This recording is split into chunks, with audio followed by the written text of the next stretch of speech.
So I will introduce Daniel. You're very, very, very welcome to present your project in Malmö. Thank you very much. Yeah, so I'll start. I'll start by saying thank you very much to the project coordinators for a very nice day yesterday and a very nice dinner. So thank you very much. Yeah, to you all, for the company too. Yeah, I guess I'm the keynote 3 here, says the program. So I guess I represent the more practical side of implementing gender equality, equity measures in urban planning, in the city planning. I'm with the city planning office in Malmö, so that's where I come from and that's my perspective. So I think I will divide this presentation into 3 parts. I will give you a bit of a background of why we're doing this, what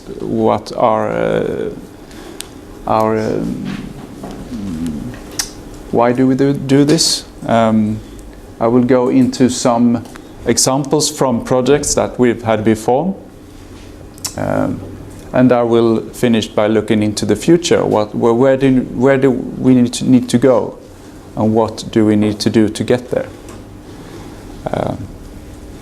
Sounds fair enough, I hope. Please feel free to interrupt if there's anything unclear during my presentation. I would like to start from the beginning with a feminist, I would say it's a feminist view. How was the city built, and by whom was the city built? Of course, as we all know, the city was predominantly constructed by men. At that time, when our cities were built from the ground, the women had no influence in urban planning, of course. This is a male realm. Urban planning is historically a male realm. And you can see that if you look into, for instance, art in the city, in the urban environment. Often women are portrayed as beautiful and they're there to please the public, while the men are portrayed as powerful and they accomplish something. So I guess you can see that if you're looking into it. I see this is a pattern we're familiar with. Of course, this has to do with something with gender equality. And when we look at how the cities were rebuilt and remodeled during the 20th century, you can say that, well, at this time, the urban planning, urban development was still a male realm. It has got something to do with, which we heard yesterday too, with the technical rationality of capacities and numbers, and so we built environments that looked like more or less like this. When it comes to traffic planning, I'm a traffic planner from the beginning. You can say that we create road space for vehicles and count vehicles and count capacity. So,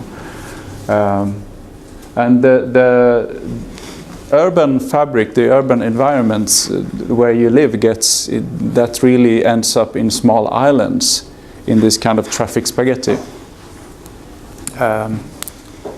And of course, when it comes to criticism of this paradigm, they were mainly female, I would say. Maybe the most known is Jane Jacobs. She saw something else. She saw it from, I would say, a rather, at that time, a feminine perspective that, well, I would like to be able to see my children from on top of from when I look out the window. I would like to be able to see my kids running around in the yard and the street. I would like to be able to walk to the store and get my groceries and so on. So that was, this is a natural thing to think today, but at that time this was, well, she was some kind of groundbreaking ideas actually she put forth.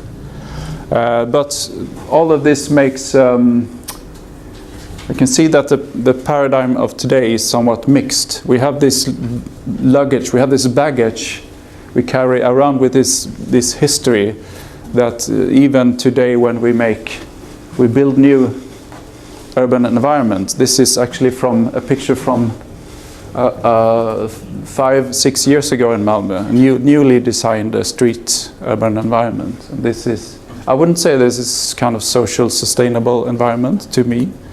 Unfortunately, these are the things we still do today. We build streets as some kind of transport landscape. This perhaps is about to change, but I'm still a bit critical internally. And we can also see that we would like also to take examples from abroad. This is a picture from Vienna that we visited. They have made this quite interesting thing that they have this new development area where all the names of places are female. And we asked them, do you have some kind of gender equality program for this one building this new area, this big housing area? And they said, well, no, this is common sense. We have to do something in urban planning to adjust for historical bias, historical skewness.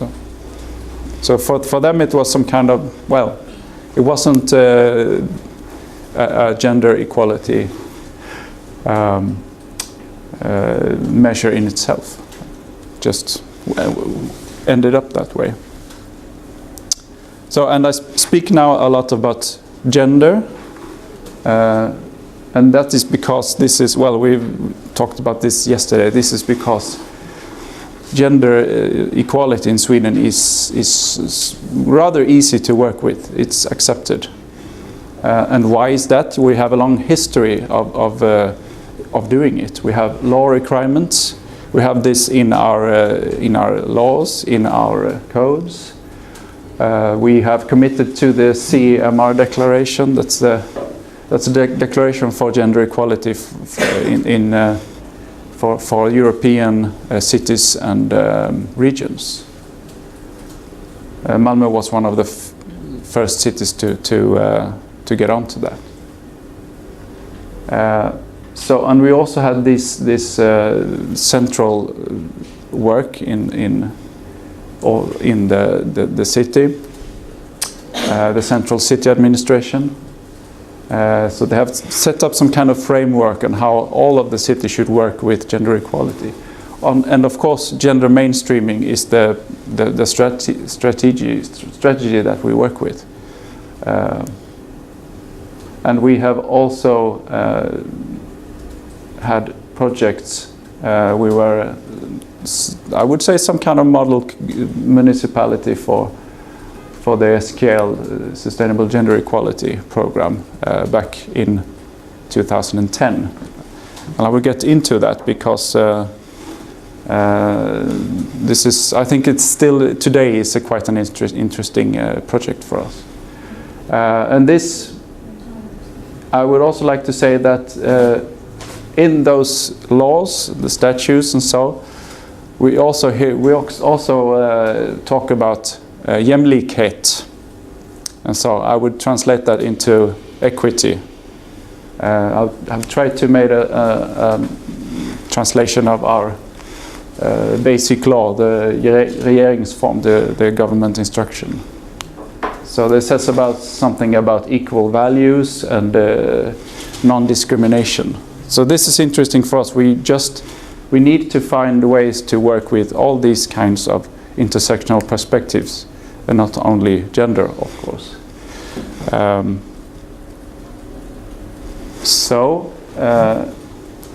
At the city planning office level, we had this idea that this was from the beginning an HR issue, that well, we would like to employ people in some kind of sensible way to make equal pay, to make equal sick leave, make equality within the administration.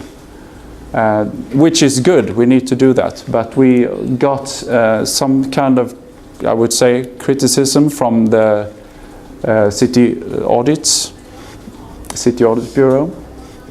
They recommended that, well, you do such good work when it comes to the internal processes. You should step up that and use that gender mainstreaming strategy also in your work, what you do for the public. It's not just the internal perspective, it's the external perspective, because that's what makes the difference for the people who live and work in Malmö. All right, so we needed to do that, of course.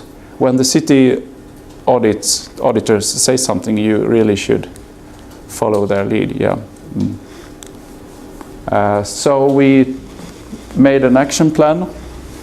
It was adopted by the board, and I can say we're in this was 3 years ago, so this was the action plan was for the current political term. So we're in the middle of wrapping things up here and evaluating it. I could get back to you on that on a different occasion. But what we have done is actually gender mainstreaming our processes.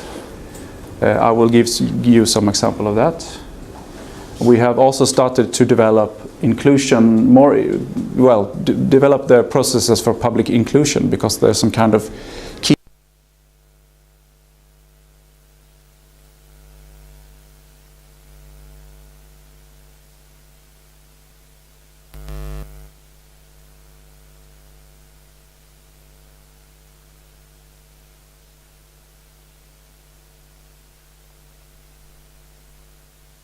we have been doing.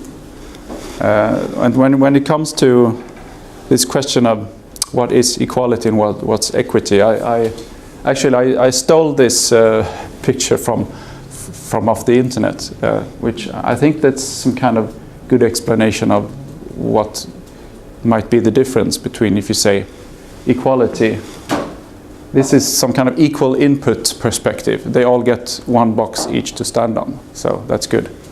Well, this is kind of equal result, equal outcome.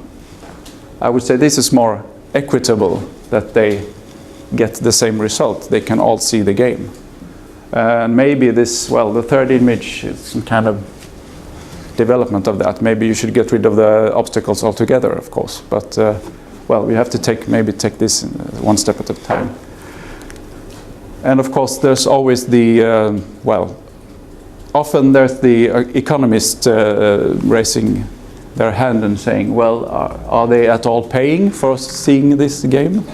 But that's another question, I would say.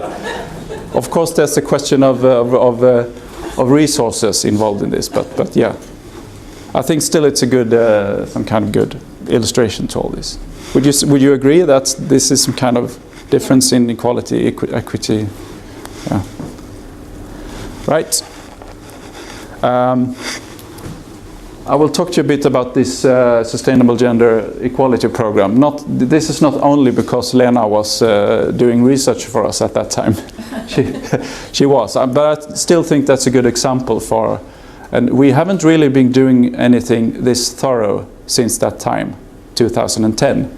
This is somewhat old research, but I think it's got some validity still. And maybe we need to, I think maybe we need to step up again and do something quite similar. And I don't know how to do it, but we're, yeah.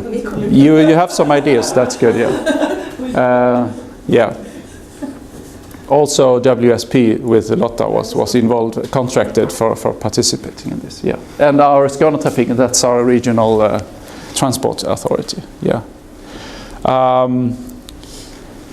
The background is that we had this project, we needed to develop the public transport in the city. So we had this project called Future Public Transport in Malmö, whose focus areas were 4. It was growth, it was the environment, environmentally friendly transport, it was integration, meaning mainly integrating different people from different backgrounds, and also actually gender equality. So that's kind of why we had this perspective and needed to do something. So it came in handy that you had this project to use to test on us. Yeah. What we did was we had some rather elaborate scheme of developing new ways of public dialogue. We met different groups. We didn't just call to these big meetings to discuss our plans. We did smaller groups and focus groups with different stakeholders. So at one time we only met girls from a school class, another time only boys from the school class. We met with the trade association. We met with the police, which is a male-dominated workplace. We met with the university hospital, which is a female-dominated workplace. And this was really interesting to see how the discourse was different from different groups, of course. We also did an analysis of men and women travel patterns. And this is no news for you. This is, we heard about this yesterday. There are huge differences, or I would say big differences in how men and women do their daily travels. It would be interesting to repeat this study and see if this has changed today. This was 10 years ago. I would think that it has changed, but how much? I don't know. But the funny thing, the good thing about this approach to put numbers on this, how would we end up? What would be the result if women were to adopt male travel behavior? These are quite big changes in urban environment. Is this from the region of Malmö or just the city of Malmö? This is from the city of Malmö, the inhabitants of Malmö and their travel behavior. Yeah, that's the base. Yeah. Do you have numbers of the modalities? Yes, I have. I don't have them with me, but I could look for some pie charts. We have some pie charts, so I could look them up. Yeah. But we do see that women use local public transport much more than men, or at least they did. They walk more. Men tend to use private cars and longer public transport trips like trains and flights. And what about Yeah. Bikes, that's quite equal in Malmö and has been for some years now. And which is Yeah. the percentage? Yeah, that's 50-50 then. So But is it male. Yeah, the number of the modal split. You mean? Yeah, that's some kind of the 30% of all trips by Malmö citizens are done by bike. Yeah, something like that.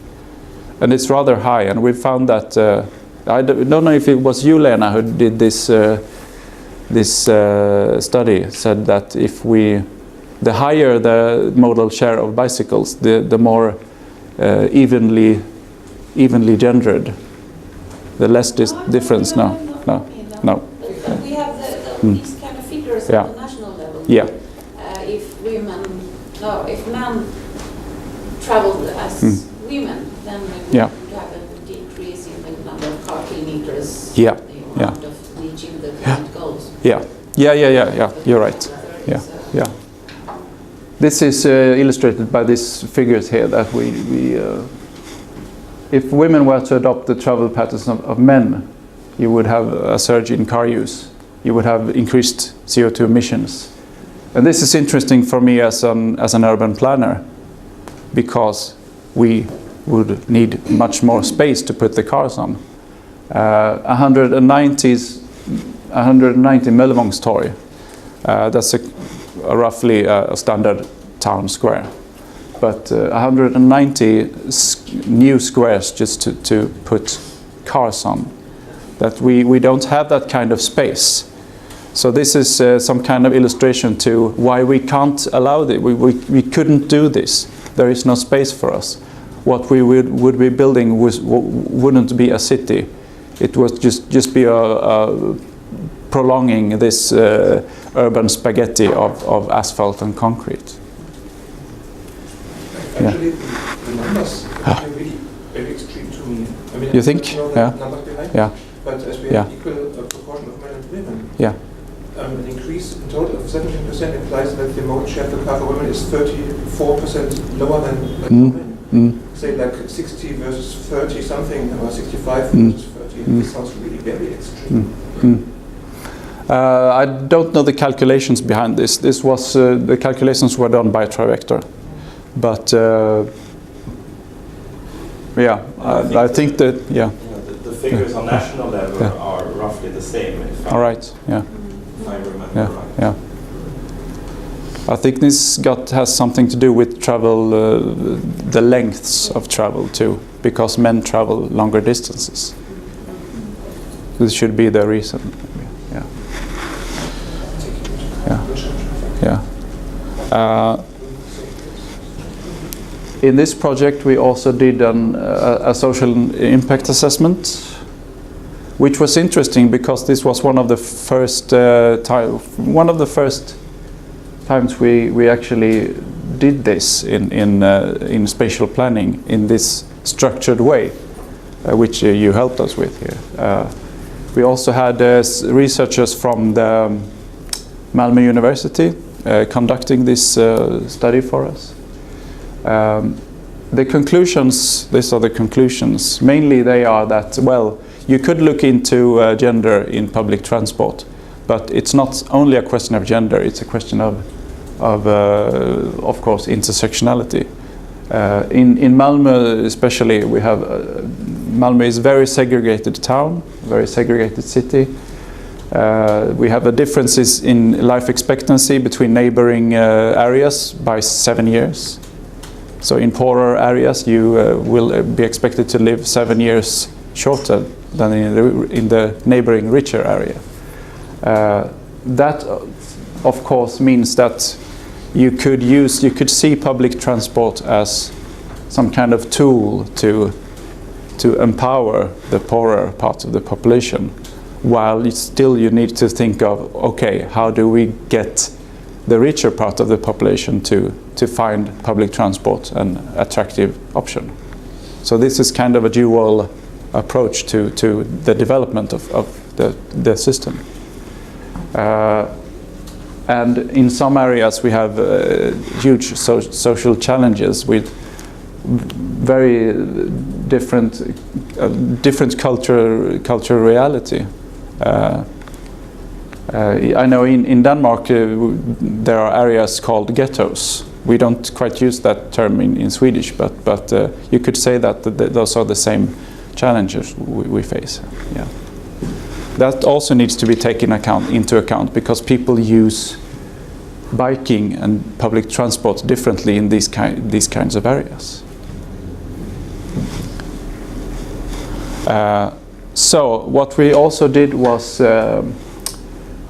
with all this new knowledge that we attained in this project, we went out to the public and tried new dialogues.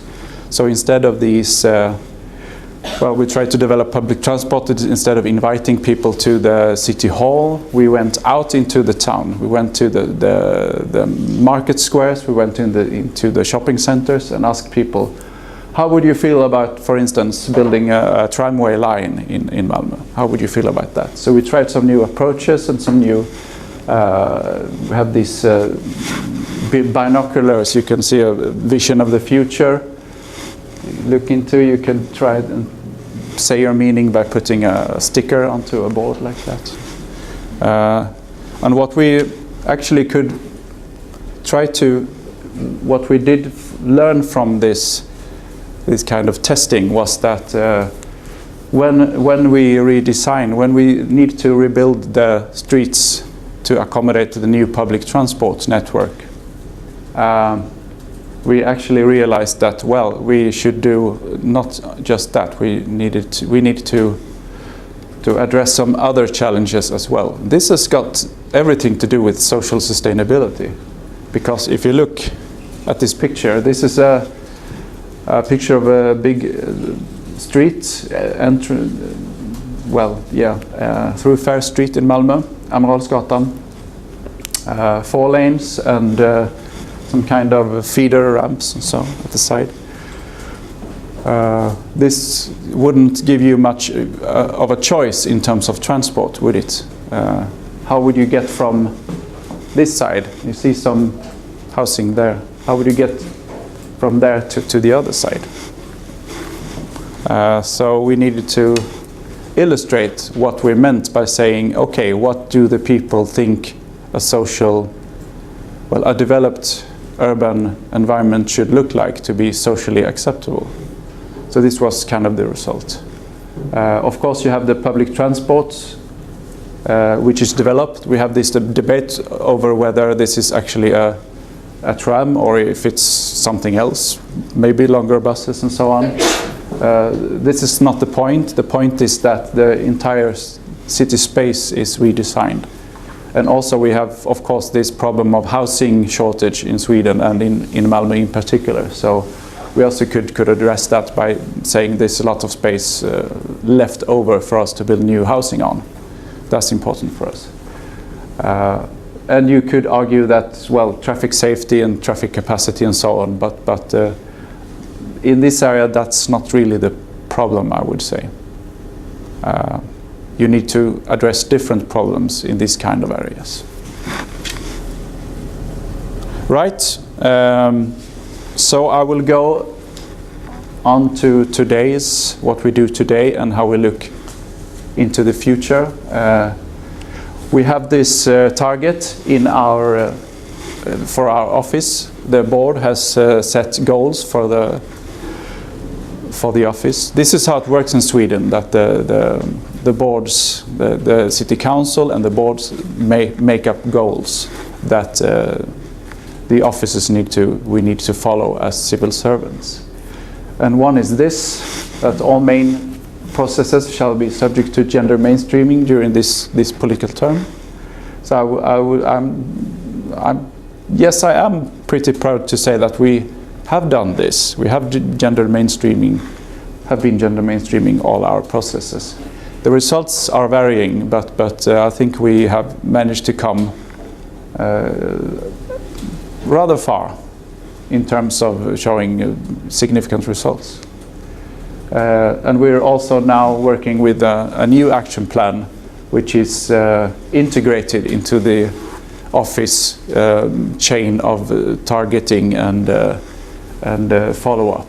So that's from the beginning, this gender mainstreaming project and the goals were, as we all know, it starts with that. It's a different project. It's a project not integrated into the planning as the ordinary planning system.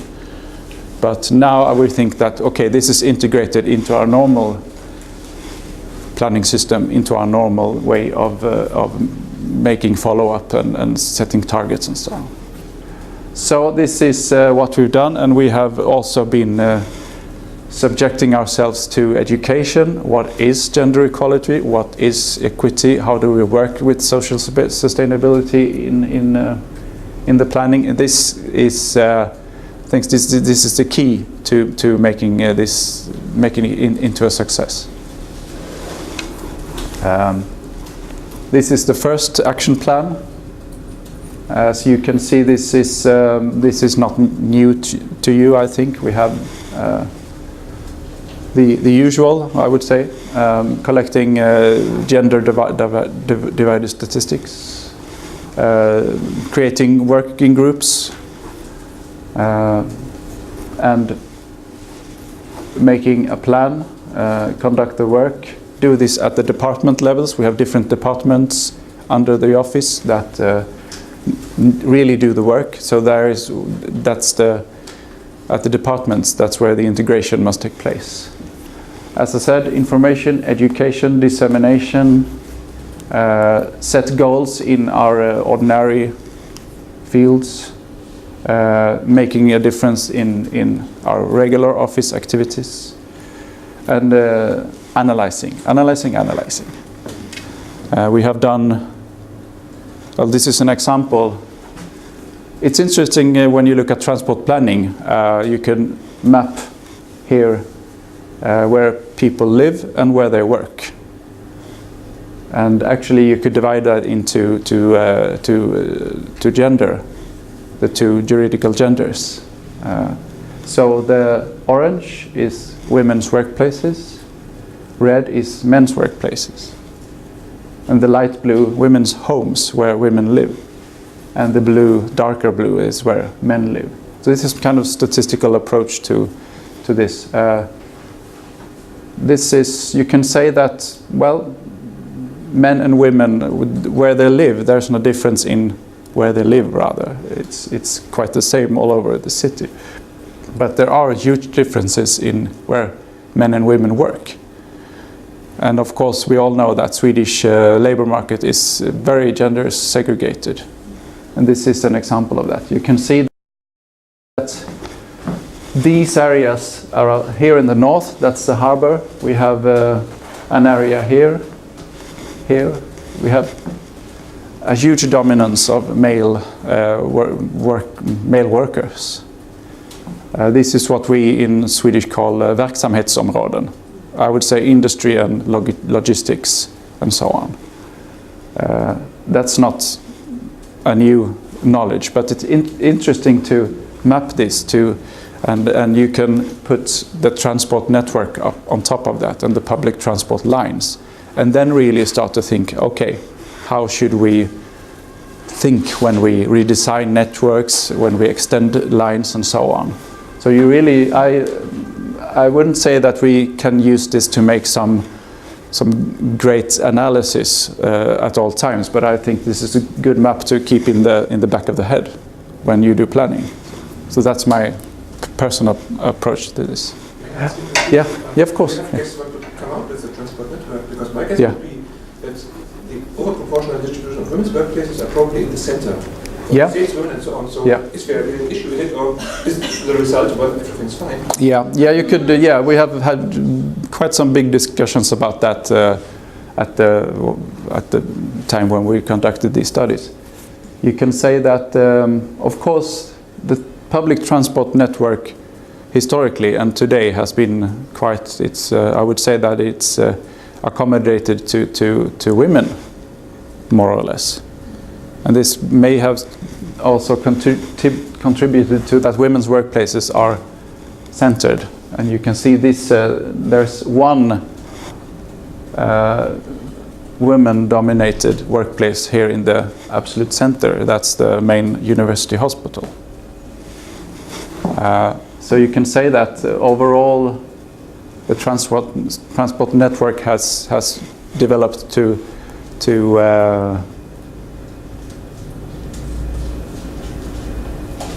But I would like to add, from Oslo, it's not center dominated. No. It's Okay. on the Yeah. periphery Okay. workplaces. And I will present it in that, but Yeah. just to add Yeah. to this. Yeah. Okay. Yeah. It could be very, and sometimes the big workplaces are moved out of the city, and that of course has something to do with the gender equality as well. Yeah. Probably same for the area, I think. Yeah. And also because many women work in the center, perhaps in service, Yeah. and for hotel service, they are cleaning the hotel rooms and such things. Yeah. And this is work which is done very early in the morning. Sometimes. Yeah. And Yeah. then there is no public transport running in 3 or 4 o'clock in the morning. Yeah. So that's also a Yeah. point. Yeah. I haven't spoke about that, the temporal implications of it, but there is those. Yeah. What we thought about this when we met the police force, which were you there? Yeah. And this is the police they sit here, so they would love to go by public transport. The men in the police force, but they couldn't, and there's really no option for them. So they really didn't have a realistic approach to that, maybe. There was a interesting thing to interview the police because they have all studied in Stockholm. So they had the same reference to another public transport system. They were constantly comparing, and it was the whole group had the same reference. It's very unique when you interview people that they have the same reference. So that was also really interesting in the interviews, that they referred to the same thing. So they were comparing constantly between young and Stockholm. I didn't, or I forgot. But that's interesting. Yeah. Shall we move on? In the later times, we have made a lots of different analyses. This has not only to do with the public transport. This is not only transport planning overall. This has got to do with all of our processes, as I told you before. We're a big office. We make different things. I would like to give you an example, which is slightly in the field of transport planning, naming public spaces. Because I think this is an interesting symbol of gender and gender equality. We see that when we look at street names and names of places in Malmö, you see there is a heavy overweight of male names.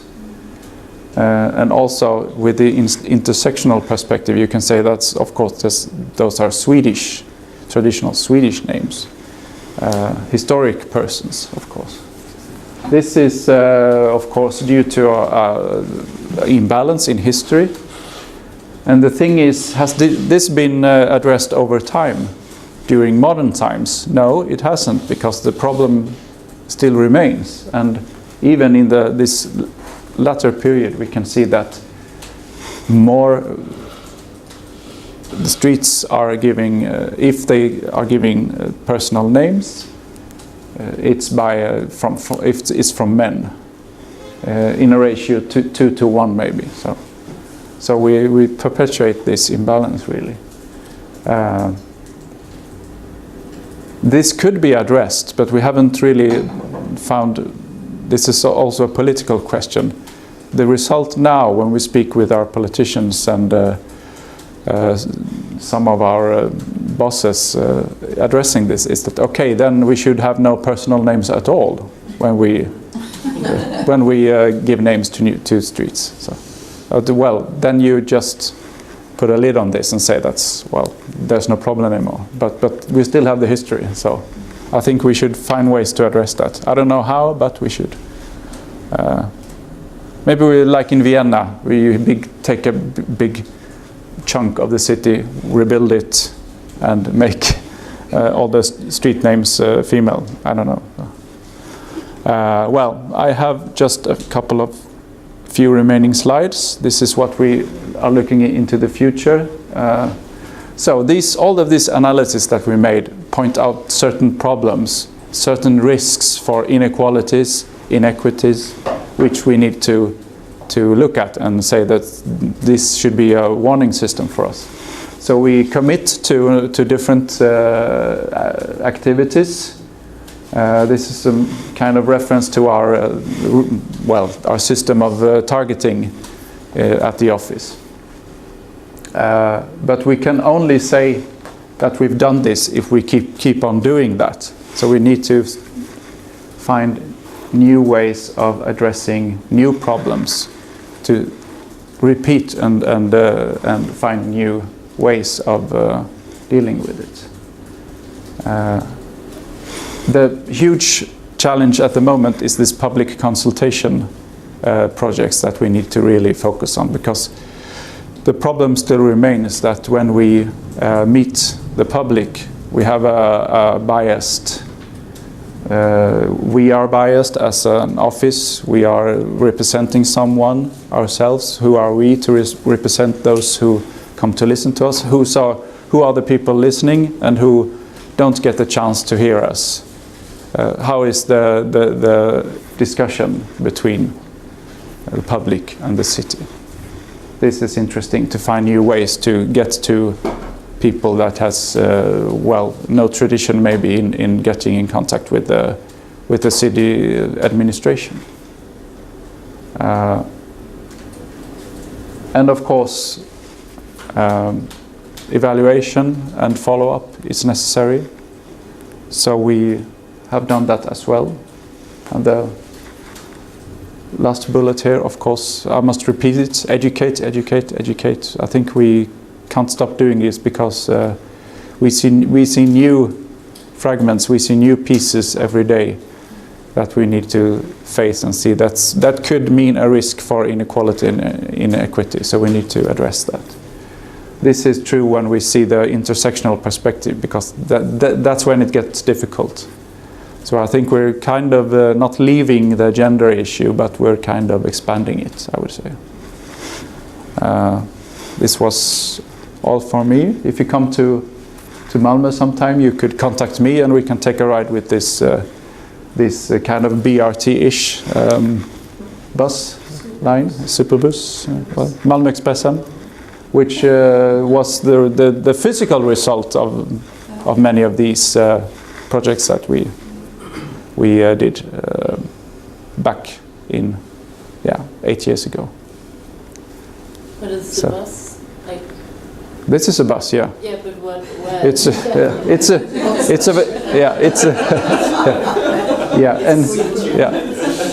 It's 24 meters long, and it has a certain propulsion system that is hydro gas hybrid something. Yeah. Okay. But, yeah. So it's some kind of direction toward comfort and comfortable rides, and then increased capacity. More Yeah. environmental friendly. More environmental friendly, yes. Quieter, more silent. Yeah. And it's going around. It's in the center. Yeah, it is one of the biggest. The line with the most popular line of all Malmö is this one, number 5. So. It goes also from the From the yeah.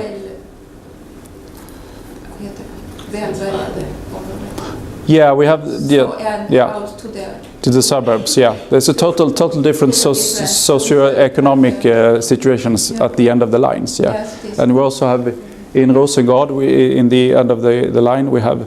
This is the large-scale housing area that we, of course, the bus line itself hasn't managed to redistribute and rebuild all of the city. A bus line doesn't do that. We need something else to do that. But the bus line itself, of course, is a way to gain more capacity, and also we have a big portion of students live there in the Rosengård area, and they go by the bus to the university, which is at the other end also. So there's some kind of integrative effect as well. So, yeah. So, thank you. Thank you. So, Any more questions? questions? Maybe. Yes. Yeah. Thank you. I had a comment. Thanks for an interesting presentation. I was thinking when you showed the slide of the different places where women and men work. Yeah. I was thinking of a recent study we did for Lund municipality, where we looked at bike lanes, so the whole bike infrastructure in Lund. And so Lund municipality did a plan, and they sent it to the politicians, and the politicians said, we want this to be studied from a gender perspective. So the officers got the plan back, and then we at Trivector, we helped to make a gender equality study of this plan. So we looked at where do women and men work, where do women and men live, and then we looked at the missing links in the infrastructure of bicycling. And this was actually used then as a way to reprioritize certain missing links. So this can really be used in good ways to see how it influences different groups of people. Yeah. Maybe you may be aware of that. Yeah, we did this kind of reasoning we did when we developed the this future public transport project. We looked at we have this female dominated workplace, the hospital here. Should we do some extra measures to increase and boost the quality of public transport into that area? And we actually, our calculations or our reasoning ended up, well, not really, maybe, because that's not the problem. The capacity is enough. We have that's not the area where we have the problem with capacity. As you can see, this overall size is not huge. Instead, we have these growing workplace areas in the former harbor areas, which really need that to step up the public transport network. So actually the result was, no, I think we should maybe connect here. So this is where the line, the Malmö Express and line 5 goes. So that's some result. Yeah. And thank you very much for the presentation. And I wanted to ask you if you have any specific measures that you implemented by developing your transport plan, which were coming from the input from women, something that you really did differently. And also my second question. Yesterday I was speaking about the security aspect and harassment, and it's actually in many countries it's a very big issue, but until now I think we didn't mention it in Sweden. So I wanted to know if it is also an issue in Malmö. Yeah, it is. It is. I think it's the same answer to both your questions, actually. Because the one thing we learned from the women focus groups were that they're actually we tend to speak of security as some kind of, it is a big, of course, a female, maybe a more female perspective, I would say. But when we talk with that group, they really emphasized that and said that we need to feel safe during evenings, during daytimes even, during all of the day. I think we learned that this was not just focused on riding the bus itself. The focus was the environment at the stops and the walking paths to the stops and the walking links between stops, shops, their homes, where they leave their children for school or for daycare and so on. So it's more like a local community sense that these discussions were aiming at when we had those discussions. I think maybe that answers your questions. So that's the way we usually talk about security in urban planning, and lighting and so on, those issues. And those are actually, we need to keep on doing that, because that's what many women request from us. Yeah. Hilda, Yes, thank you very much for a very stimulating presentation. Thank you. And I wonder whether we could translate it to Copenhagen. I doubt it. I think that would be... I don't know whether you cooperate with the municipality. Yes, we do. Yeah. Yeah. Because they tend to be very clever and smart, but not to include gender. No, yeah. But that's not my point here. I would like to ask you, do you consider in your work smart mobilities? Yeah. And when we think of smart mobilities, not only the buses, but also combinations of bus and bikes, because it seems to me as if you are addressing public transport all the time. That's also what they do in China, and then I say, what about the bikes? Yeah. So that's also my question here, because I mean we are so close. Yeah. Copenhagen has this modality of 40-50% men and women alike. Yeah. They're going to work on their bikes 10 kilometers. That's, I mean, between 5 and 10 kilometers distance. Yeah. And what about these perspectives? Yeah. Of course, they're central. As an urban planner, I must say that this is what I do. We need to look at, firstly, how is the environment where you live and where you have your everyday life. How is that designed to accommodate children and women and men who have different needs. I think the example from Vienna is interesting because they did that, not only from a gender perspective but from an everyday life perspective. So I would say that this is my task as an urban planner to do exactly that. Look into public spaces in relation to private spaces, to make safe and secure areas for all people.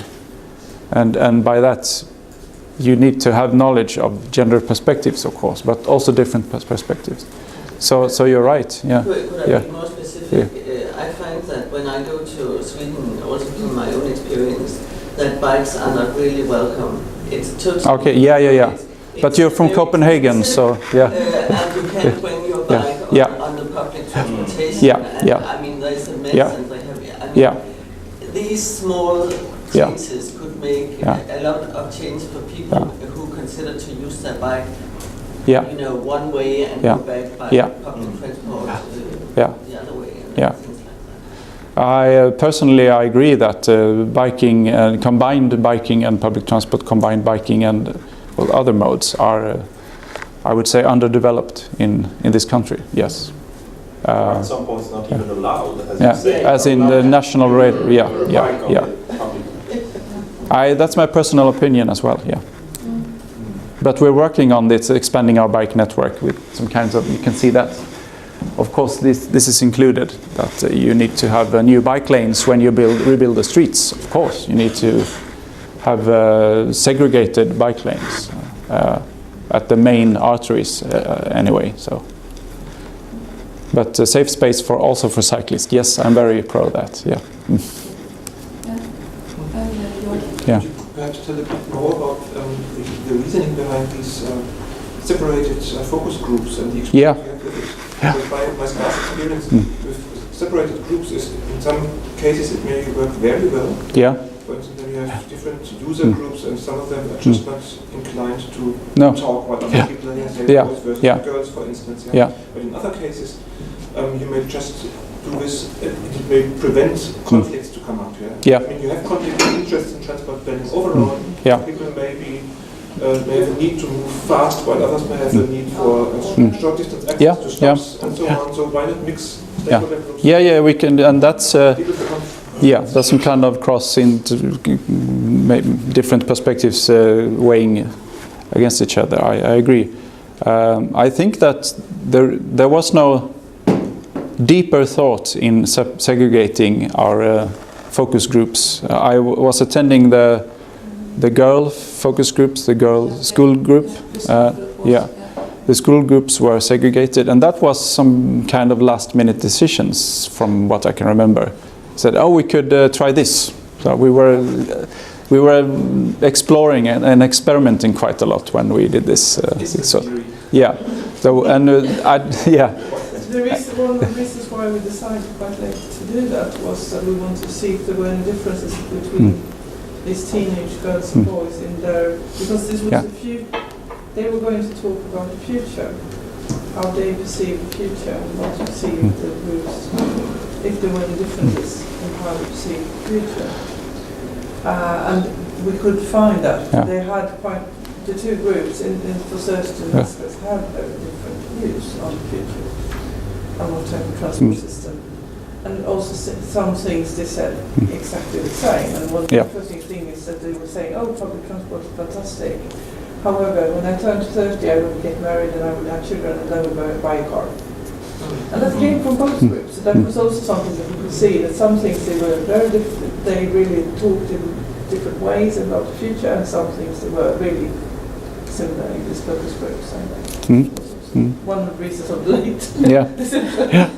But this refers to user groups, but rather than stakeholder groups. Yeah. So we had Yeah. a round of saying there was no fire brigade, user groups, we had stakeholder groups, we had you, we also made mixed, when it came to you, we interviewed all the planners, planners and politicians. You did that, so yeah. You were in mixed groups, and we mixed you between different, you came from different offices of the municipality, we mixed all of you. So it was, we wanted to see, and this were the user groups with the police and stakeholders. It was also this that we realized after talking to you, with you, that the problem was so that different groups used the transport system in different ways, so we wanted to explore that. So we had both dialogues, interviews, focus groups. Yeah, that was. It was also a little bit of an experiment with new forms of public participation, and to learn how to work with different perspectives and different methods. It was also, I mean, we had through this whole process, we also came back and to the planners and office, the city office came back and said, these are the results where we are standing now, and then together reflected. So it was also to make, for capacity building, to make you reflect and come back to us and say, oh, this is probably how it is, and then so it was a process. That was really interesting to follow your development too. Yeah. There's some kind of meta studies to study as well for you. So, yeah. Right.